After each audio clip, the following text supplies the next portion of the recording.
Okay, so now we're ready to go to the second part of formulating blending problems. So let's start. To recap a little bit about what we've done in the first part of the video, we have defined the decision variable to be Xij, which means the barrels of crude oil I used daily to produce gas J. Using that definition of the decision variable, we know that the amount of gas 1 that we have equals to that sum, and then the amount of gas 2 equals to the sum, and then the amount of gas 3 that we have or we produce equals to that sum. Similarly, we can also use this variable to say how much crude 1, crude 2, and crude 3 that we purchase or we buy. So x11 plus x12 plus x13, it means the sum of crude oil 1 that we have or we purchase. And that is the sum of crude 2 oil, and finally that is the sum for crude 3 oil. So this is one of the keys that you need to really understand about formulating a blending problem.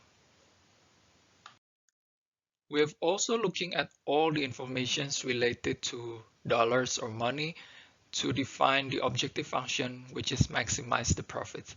So we take all the revenues that we have and then minus everything that costs money for Sunco to do. So that's all what we've done in the first part of the video. So now we're ready to go on and start formulating the constraints. Let's go back to the problem and identify the sentences or part of the paragraphs that talk about the constraints. Sunco can purchase up to 5,000 barrels, so this is clearly a constraint. Each of the gas must have an octane rating, at least something, and at most sulfur content, at most something. And then this is related to the information of table 13, which tell you the octane rating and the sulfur content of each of the crude oil that we use to produce all the gases. Suncoast refinery can produce up to 14,000 barrels, so this is again a constraint. And finally, in the last paragraph, you see require the following amounts. So these are also about the constraints. So basically we have, I think, around 4 types of constraints here. So let's try to formulate them one by one. So the first one says Sunco can purchase up to 5,000 barrels for each type of crude oil. Okay, so we have crude oil 1, 2, and 3. And each of those types, we can only purchase up to 5,000 barrels per day.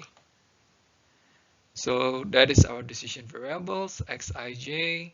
Then let's see how we can formulate the constraint to say that we can purchase at most 5,000 barrels of each crude oil.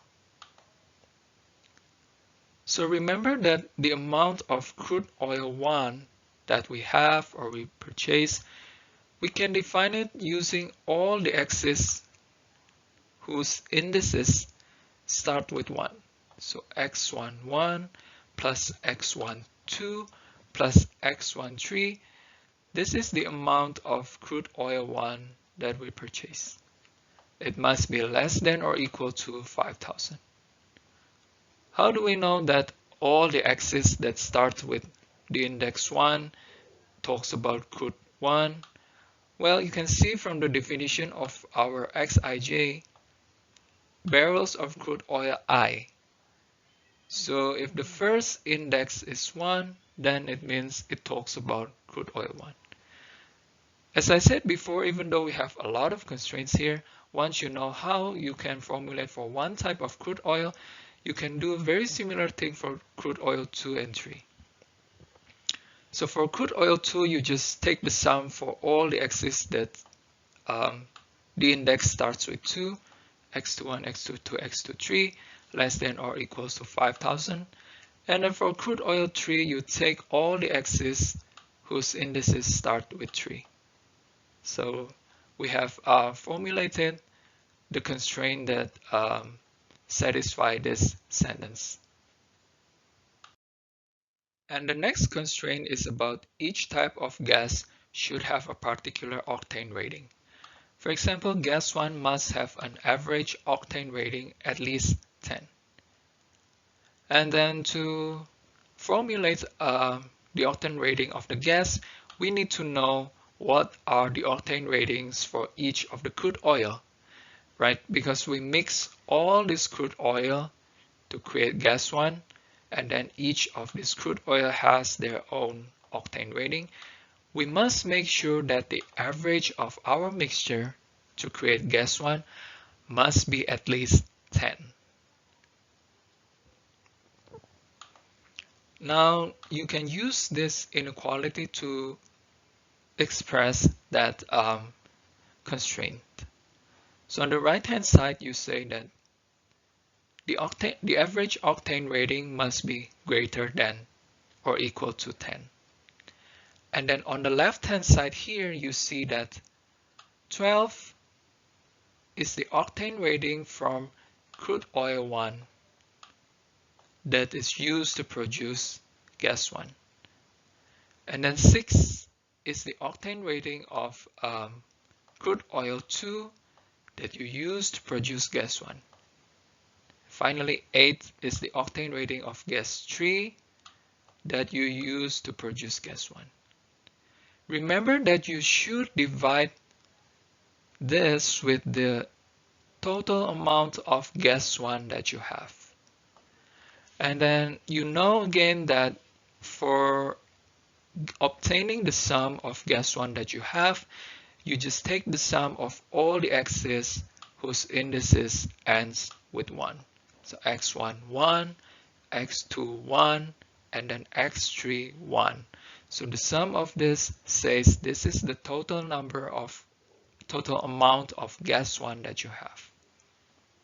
This is again another key of a blending problem. So we have formulated the requirement for average octane level rating for gas 1, and then usually we will convert this into a linear inequality. Simply because when you want to solve the problem either manually or using software, it is usually easier to have the constraint in this format. So on the right hand side is only a number, and then on the left hand side is a linear equation. Okay, so we have 3 types of gases, and then each of the gas has their own average octane level rating requirement. So for gas 2, it should be at least 8. So you see the right hand side now becomes 8. And then now all the x's, the indices, the end indices, it's all 2. So x1, 2, x2, 2, x3, 2. But these numbers 12, 6, and 8, they don't change because they come from the crude oil, and then each crude oil, they have their own octane rating and they don't change. And again, we simply convert this into a linear inequality. And then finally for gas 3, it's very similar. It's just that the requirement for gas 3 is at least 6. So the sign is greater than or equal to 6. And again, you notice here that all the x's that you collect here, the index, the end index must be 3. So x1, 3, x2, 3, and then x3, 3. As I've said before, once you know how to formulate one type of constraint for gas 1, for example, you can easily just kind of follow the same pattern for gas 2 and gas 3. Now we have another constraint for each type of gas, which is the sulfur content. So gas 1 must have at most 1% sulfur. Again, we look at table 13 to get the data about sulfur content of each of the crude oil that we use to produce the gases. And then crude oil to make gas 1 must contain at most 1% sulfur. That is our decision variable, and it is very similar to what we've done to formulate the average octane rating. It's just the difference here is that because it says at most 1%, so the sign here becomes less than or equal to. And then We can see here that this 0.005 is the sulfur content of crude 1 oil. We just changed the number from percentage to a real number here. And then 0.02 is the sulfur content for crude oil 2. 0.03 is the sulfur content of crude oil 3. You multiply them with all the variables, which says that these are the amount of crude oil to produce gas 1. So X1 1, X2 1, X3 1. Do not forget to divide that amount with the total number of gas 1 that you have. X1 1, X2 1 plus X3 1 is the total number of gas 1 that you have. Same as before, we convert this into a linear inequality and then follow the same pattern to formulate the sulfur content requirement for gas 2 and then for gas 3. And then we're looking at the bottom part of the problem, and then we see another constraint that we need to formulate, which is the refinery can produce up to 14,000 barrels of gasoline daily. So 14,000 barrels of gasoline. Okay, so we just list all the gasoline that we produce. So that is gas 1, that is gas 2, that is gas 3. And basically we just take the sum of all the x's that we have. That sum must be less than or equal to 14,000. Now finally we have the demand that we need to satisfy for each type of the gasoline. So for gas 1, we need to produce gas 1 equal its daily demand. How much is the daily demand for gas 1? From the problem you see that you have the demand of 3,000 barrels per day for gas 1. However, do not forget that each dollar that you spend daily in advertising particular type of gas will increase the demand for that type of gas on that day by 10 barrels.